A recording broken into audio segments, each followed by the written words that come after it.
बुलंद होना पड़ेगा। तिवारी जी का तो आवाज कम हो गया है भाषण देते देते, लेकिन आप लोगों का आवाज पूरा बुलंद होना पड़ेगा। मेरा साथ बोलिए, भारत माता की, भारत माता की। सत्येंद्रनाथ तिवारी, सत्येंद्रनाथ तिवारी, नरेंद्र मोदी, नरेंद्र मोदी। सभा में विराजमान हमारे उम्मीदवार सत्येंद्रनाथ तिवारी जी, ठाकुर प्रसाद महतो जी, सुरेंद्र विश्वकर्मा जी, गुरुराम जी, मनोज जायसवाल जी, राजेश यादव जी, दीपक शर्मा जी, प्रभाकर सिंह जी, मानिक संगाई जी, राम प्रताप साहू जी, जगजीवन राम जी, वीरेंद्र तिवारी जी, सूरज गुप्ता जी, राम आशीष तिवारी जी, ज्ञान रंजन सोनासिया जी, राजकुमार महादेसिया जी, विपिन बिहारी सिंह जी, अशोक शंकर जी, विनोद चंद्रवंशी जी, रितेश दुबे जी, विनोद तिवारी जी, ब्रजेंद्र पाठक जी, विश्वनाथ ठाकुर जी, माइयों, पिताओं, भाइयों और बहनों, प्रधानमंत्री जी गरुआ का धरती में आके गया है।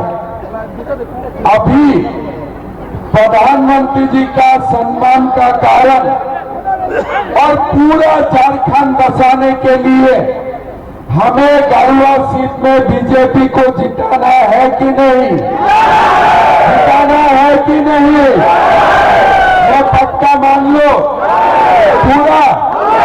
भाई और बहनों, मैं गरुआ में आए थे प्रधानमंत्री जी का कार्यक्रम का बारे में पूछने के लिए, तभी मुझे पता चला कि यहाँ में दुर्गा मां का विसर्जन में भी मिथिलेश ठाकुर पंगा डाल चुका है। मैं मिथिलेश ठाकुर को बोलना चाहता हूं, अगली बार दुर्गा पूजा का विसर्जन का समय आप पंगा लगा के देखो, तब मैं मानूंगा मां का दूध पिया। अगर आप मां का दूध पिया है तो अगली बार मैं आपको चैलेंज करता हूं, आप दुर्गा मां का विसर्जन में पंगा लगा के देखो।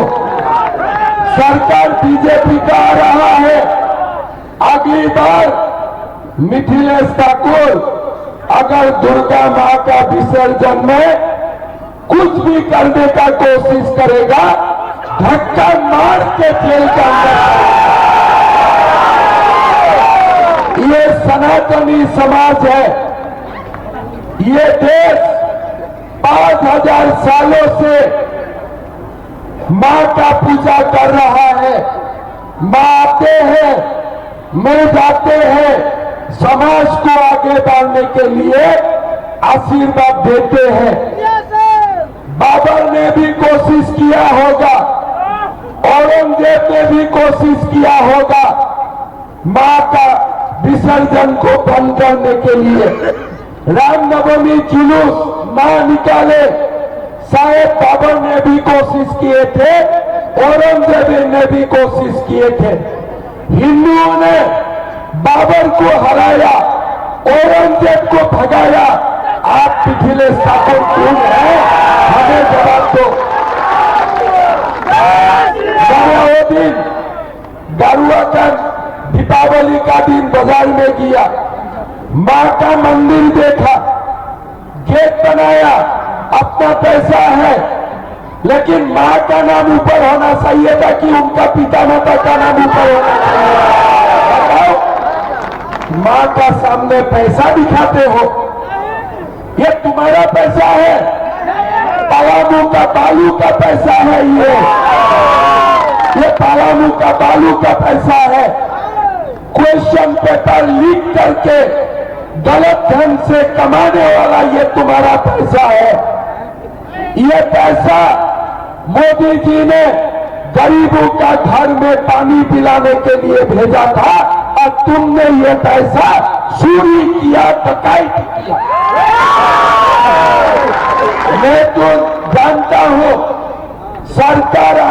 बाद कोई जेल जाए ना जाए, जल जीवन मिशन का पैसा खाने के लिए वो व्यक्ति तो जरूर जेल जाएगा।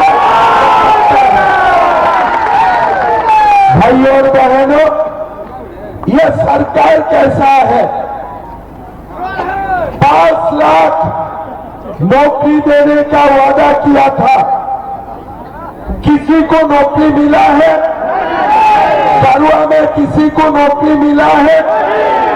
और क्या बोले थे कि नौकरी नहीं होगे तो 5,000 रुपया मिलेगा, 60,000 रुपया मिलेगा। किसी को मिला है? किसी को मिला है? कोई चेयरमैन का सपोर्टर है तो उनको भी मैं पूछना चाहता हूं, क्या आपका बेटा ने मिला है 5,000? क्या आपका बेटी ने 7,000 मिला है? सोने का सिक्का का क्या हुआ? क्या बोले थे कि बहू बेटी का शादी होने से क्या मिलेगा? सोने का सिक्का मिलेगा। सोने का सिक्का नहीं होगा तो क्या मिलेगा? 51,000 रुपया मिलेगा। कहां गया सोने का सिक्का? पूरा सोने का सिक्का आलमगीर आलम और मिथिलेश ठाकुर खा गया। पूरा झारखंड का जितना सोने का सिक्का है जो मेरा बहू बेटी के घर में आने थे, ये सारे सोने का सिक्का कौन खा गया? कौन खा गया? आलमगीर आलम, इरफान अंसारी और मिथिलेश ठाकुर खा गया। पेट की हाथी जैसा है, खाई जाते हैं, खाई जाते हैं। आप देखिए ये क्या कर रहे हैं? मैया सम्मान 1,000 रुपया 3 महीना का, सरकार साले 5 साल, 7 महीना कुछ नहीं मिला। अभी क्या बोल रहा है कि 3 महीना का मैया सम्मान। मैं आपको पूछना चाहता हूं, बुजुर्ग पेंशन से महीना से बंद है कि नहीं? है कि नहीं? बुजुर्ग का पेंशन बंद किया। मिथिलेश ठाकुर, हेमंत सोरेन ने दिमाग लगाया, हमारे बुजुर्ग का विधवा का पेंशन बंद किया और वही रुपया मैया योजना खोला। घर में सास और बहू का बीच में झगड़ा लगा दिया। सास का पैसा बंद और बहू का सम्मान। हम ये मिथिलेश ठाकुर, हेमंत सोरेन का फॉर्मूला से देश नहीं चलाता हूं। हम बुजुर्ग का पेंशन 2,500 रुपया करूंगा और मैया का 2 दीदी 2100 रुपया एक साथ देने का काम करूंगा। बुजुर्ग का भी 2,500, 2 दीदी भी 2100 एक साथ। ये मिथिलेश ठाकुर और हेमंत सोरेन क्या करता है? इधर का पैसा बंद, उधर में देने का। हम ये सब विक्रमबाजी वाला काम नहीं करता हूं। हमारा काम सीधा है। हमारे पिता माता को भी 2,500 रुपया मिलेगा और हमारे बहू बेटी को भी 2,100 रुपया एक साथ मिलने का काम हम करेंगे। एक एग्जाम नहीं कर सकते हो और लोगों का ऊपर दादागिरी करते हो। सीजीएल का एग्जाम पेपर लीक करते हो। क्या गरीब 30-40 लाख रुपया से क्वेश्चन पेपर खरीद सकता है? अगर मां का बेटा शिक्षा लेते हैं और रोजगार नहीं मिलते हैं, क्या कोई मां शांति में रह सकता है? कोई मां का सम्मान होते हैं? अगर बेटा का रोजगार नहीं है कोई मां शांति में नहीं रह सकता है। हम ये भी वादा करता हो, ये जो लोग सीजीएल का एग्जाम पेपर लीक किया, ये लोगों को हम लोग धक्का मार के जेल के अंदर करूंगा, ये भी हमारा वादा है। भाइयों बहनों, हमने दोगो दीदी गैस का सिलेंडर 500 रुपया में देने का काम करूंगा और साल में 2 गैस सिलेंडर हम मुफ्त में भी देने का काम करूंगा। भाइयों बहनों, ये लोग बोलता है कि अब वो आवाज होगा। अरे बिना बाली का आवाज बनते हैं क्या? कोई मिथिलेश ठाकुर का हाथ में फॉर्मूला है क्या बिना बालू आवाज बनाने का? अभी पलामू में ये हालत कर दिया, सोने का दाम कम है, बालू का दाम ज्यादा है। गरीब बालू नहीं मिलते हैं, दलाल बालू मिलते हैं। सरकार बनने का साथ साथ हम गरीब और मध्यम वर्ग को अपना मकान बनाने के लिए बिना पैसा में बालू देने का काम करूंगा।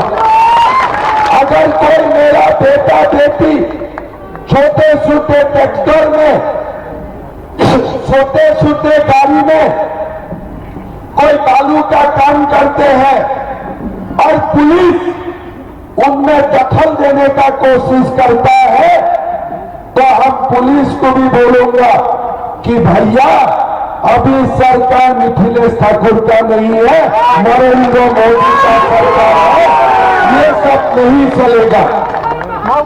भाइयों बहनों, क्या आपने नहीं देखा, बाबर ने भी सोचे थे कि मेरा नाम में मस्जिद हो गया और हिंदू का ताकत नहीं होगा राम का मंदिर बनाने का।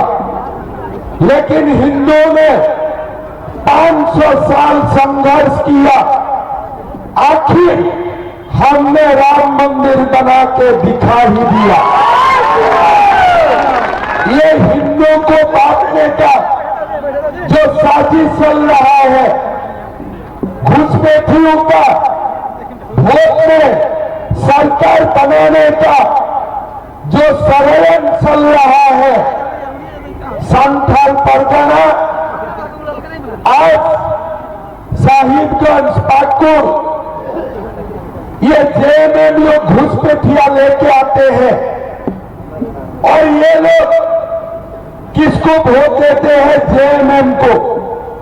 लेकिन अगर हम लोग भी एक रहो ना, तो हम ये घुसपैठियों को चुन चुन करके बाहर निकालूंगा, ये भी मैं आपको बताना चाहूंगा। खाली एक ही बात, अगर कोई एक विशेष कम्युनिटी, विशेष समाज एक ही जगह में वोट डालते हैं, तो हम क्यों एक नहीं रह सकता हूं? अगर हम एक रहेगा तो हम हमेशा के लिए सेफ रहेगा। सुनेगा, हमें एक रहना है, हमें सेफ रहना है।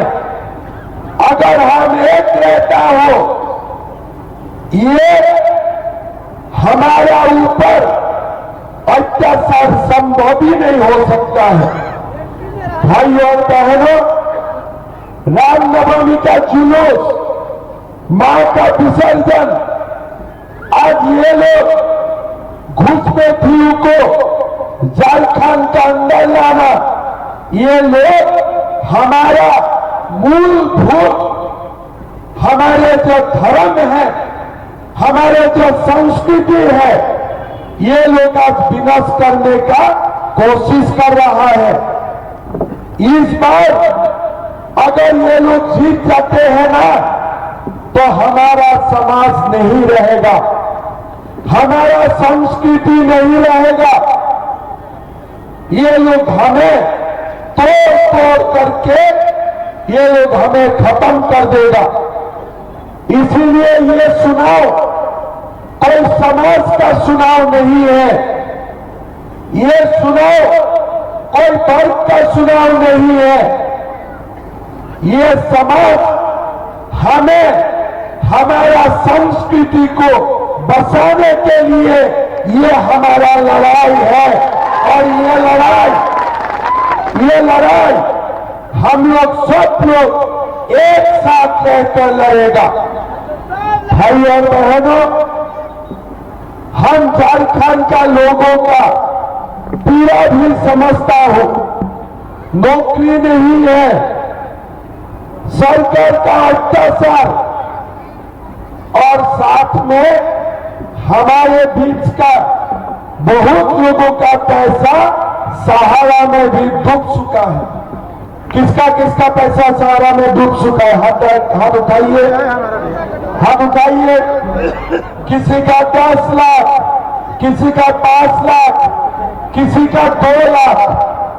भाई और बहनों, आपका दुख हमारे दुख एक है, हम आपसे अलग नहीं हो। जहां जहां आपका पीड़ा है वही पीड़ा हमारा भी है। गृह मंत्री जी ने बोल के दिया है, हम मैनिफेस्टो में भी लिखा हो, सरकार बनते ही हम आप लोगों को सहारा का पैसा पाई पाई लौटा देने का काम करूंगा, ये भी हमारा वादा है। भाई और बहनों, छत्तीसगढ़, उड़ीसा, सारे प्रदेशों में सरकार धान 3100 रुपया में खरीदते हैं, लेकिन हमारे झारखंड में धान नहीं खरीदा जाता है, और खरीदने में भी 2200 रुपया में खरीदते हैं, और पैसा भी लोगों को नहीं मिलते हैं। हम आप लोगों को ये वादा करता हूं कि छत्तीसगढ़ और उड़ीसा जैसा हम आपका धान 3100 रुपया में खरीदने का काम करूंगा।